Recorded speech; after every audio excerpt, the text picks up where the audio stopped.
Вы смотрите «Актуальное интервью», в студии Валерия Наумова. Здравствуйте.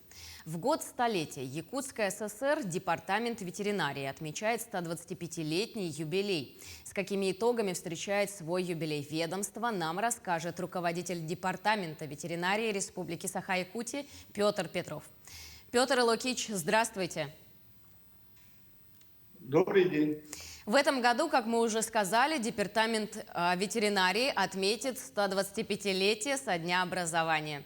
Поздравляем вас с юбилеем ветеринарной службы. Расскажите, пожалуйста, немного об истории ветеринарной службы в Якутии.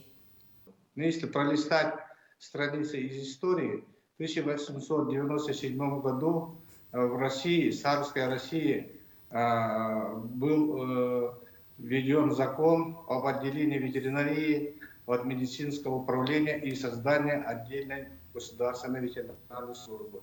В тот же год в Якутии, в 1897 году, был формирован штатное расписание ветеринарной службы из 14 штатных единиц. В Якутске была открыта амбулатория и маленькая аптека. И с этого момента у нас считается становление ветеринарной службы в Республике Саха-Якутия. Вальдемар Густавович Гольман был самым первым ветеринарным врачом. Сейчас на территории речного порта, это старая Гольменка была, он создал первую скотобойню. И там первые забои скота были, и там же проводили ветеринарно-санитарную экспертизу, проводили экспертизу ветеринарных туш, и все исследования они проводили это скотобойню. И после него в 1885 году в Якутии прибыл выпускник Казанского ветеринарного института Сергей Яковлевич Дмитриев. Очень долгое время работал, вплоть до 1908 года. Вот два наших ветеринарных врача, которые у нас есть мемориал в нашем здании Департамента ветеринарии. А насколько поменялся в численном составе коллектив ветеринарной службы к сегодняшнему дню? Ветеринарная служба – это почти военная служба. У нас армия ветеринарных врачей. Раньше у нас достигала численность наших штатных единиц 2300 штатных единиц, но в настоящее время на 1 января 2022 года у нас насчитывается 1785 штатных единиц. У нас есть 29 управлений ветеринарии с ветеринарно-испытательными лабораториями и 8 филиалов, которые находятся внутри этих управлений ветеринарии. Также у нас есть одна ветеринарная республиканская лаборатория, и у нас недавно, вот в январе, вышло постановление правительства, по нему мы создали Центр ресурсного обеспечения Департамента ветеринарии. В составе входит 57 штатных единиц, которые от казенного учреждения она будет обеспечивать деятельность нашей ветеринарной службы. И одно наше нововведение в этом году: мы открыли республиканский профилактический отряд в количестве 5 штатных единиц. Она будет обеспечивать противоэпидемические мероприятия, которые будут проводиться в нашей республике. И в случае вспышки или неблагополучных открытий неблагополучных пунктов данный эпизотряд в составе 5 человек, она будет оснащена автомобильным транспортом, она будет обеспечивать профилактические мероприятия во всех уголках нашей страны.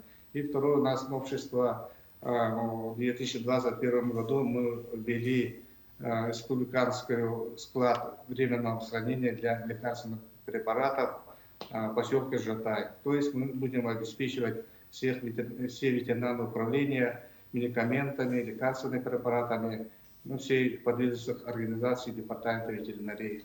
Петр Илокич, расскажите, пожалуйста, об основных итогах деятельности за 2021 год. Обстановка стабильная. Но все равно есть вспышки неблагополучные, открывались пункты, мы закрыли 46 неблагополучных пунктов. В данное время сейчас у нас тоже действуют такие болезни, эти касается бруцеллез домашнего северной линии, лептоспироз, ну, в течение года эти пункты у нас, согласно нормативно-правовых актов, согласно федеральному закону о ветеринарии, мы эти пункты оздоравливаем. Поэтому вот такие моменты мы работаем. Хотел бы, пользуясь случаем, обратиться к нашим коллегам, нашим ветеринарным врачам, фельдшерам, санитарам, что знак благодарности, что вы обеспечите эпизоотическое благополучие нашей республики. Это много стоит, и наша республика в лице Алексея Сергеевича и правительства Андрея Владимировича Тарасенко благодарна за плодотворную деятельность наших ветеринарных работников. Что касается наших достижений, мы исполнили 2 поручения главы республики. Это мы создали ролик, который мы транслировали в общеобразовательных учреждениях нашей республики. Это видеоролики, что касается обращения животных. То есть это отношение людей, которые приняли для себя решение держать своих домашних питомцев, что это касается собак и кошек. Да?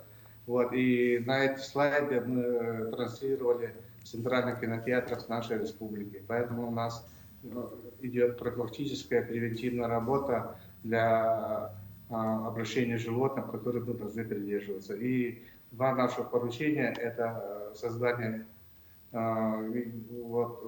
склада для хранения ветеринарных препаратов мы открыли. Сейчас уже централизованное обеспечение будет идти через Департамент ветеринарии Республики Саха-Якутия. И второй объект мы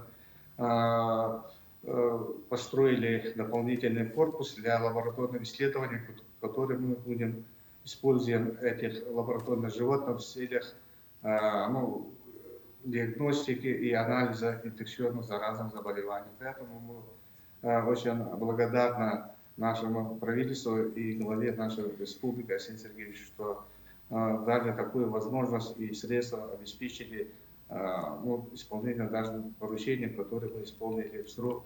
В декабре 2021 года мы все открыли данные 2 объекта. Вот такая у нас работа проделана. И вот хотел бы наперед еще сказать, в январе 2022 года мы защитили перед стратегическим советом при правительстве Республики Саха-Якутия стратегия развития ветеринарной службы 2030 года. Вот такие у нас плодотворные работы мы провели в 2021 году. А как будут решаться поставленные задачи? Согласно стратегии развития до 2030 года мы поставили такие главные 4 задачи. Это задача создания эффективной ветеринарной деятельности наших управлений ветеринарии. Это эффективное создание управления на новом ракурсе, да, и обеспечение материально-технической базы нашей управления ветеринарии и создание единой такой ветеринарной службы, которую мы должны нацеливать на цифровизацию нашей деятельности. То есть мы должны работать в электронных ресурсах, например, как вот Меркурий. В дальнейшем у нас должна идти цифровизация чипирования и маркирования животных. И в дальнейшем у нас мы должны укрепить материально-техническую базу. Вот такие задачи у нас стоят.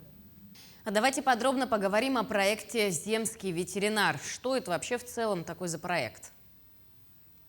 Да, все верно. Есть у нас свой проект. Это у нас всего состоит стратегии 20 проектов. Земский доктор. Да? Если покопаться в страницах истории, Земский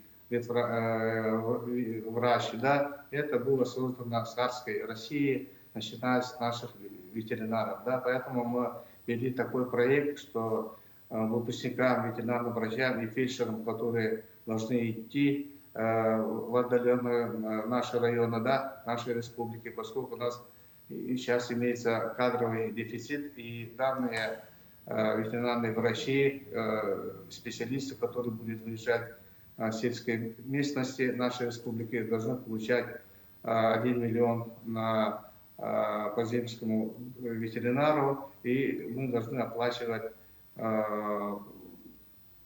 их переезды и расходы при переезде данных наших специалистов.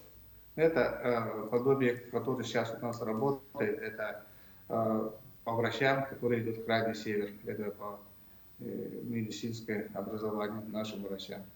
Мы так сделали такой проект, который мы должны защитить в государственной программе. А какая работа сейчас ведется для регулирования количества животных без владельцев?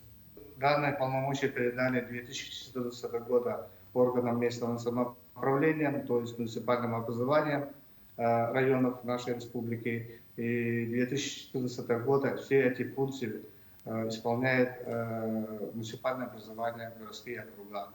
С нашей стороны все равно идет контроль и надзор за переданными полномочиями. Мы ежегодно правительством республики и главой Республики Саха-Якутия выделяются финансовые средства по программе, чтобы это отлов, стерилизация, вакцинация и выпуск естественной среды. Да. По данной линии мы через правительство выделяем, ставим постановочные вопросы и выделяются финансовые средства по данной программе. Так, и сейчас в данное время у нас мы усилили работу по принятию нормативно-правовых актов. Это что касается конкретно методика определения немотивированной агрессивности домашних животных. И второе – это методика определения численности безнадзорных животных, которые у нас имеются в Республике Саха-Якутия. Сейчас мы готовим нормативно-правовые акты, и данная методика будет утверждена приказом, и постановление правительства должны на этом дать нам возможность действовать приказом, ведомственным нашим приказом. Поэтому мы планируем в конце первого квартала принять все эти нормативно-правовые акты. И на основании этого мы будем точно знать, какие у нас численность безнадзорных животных, и будем использовать это для выделения субвенций. Благодарю вас, Петр Лукич. Спасибо большое. Ну а я напомню, что вы смотрели актуальное интервью, и сегодня с нами на связи был руководитель Департамента ветеринарии Республики Саха-Якутия Петр Петров. Всего доброго.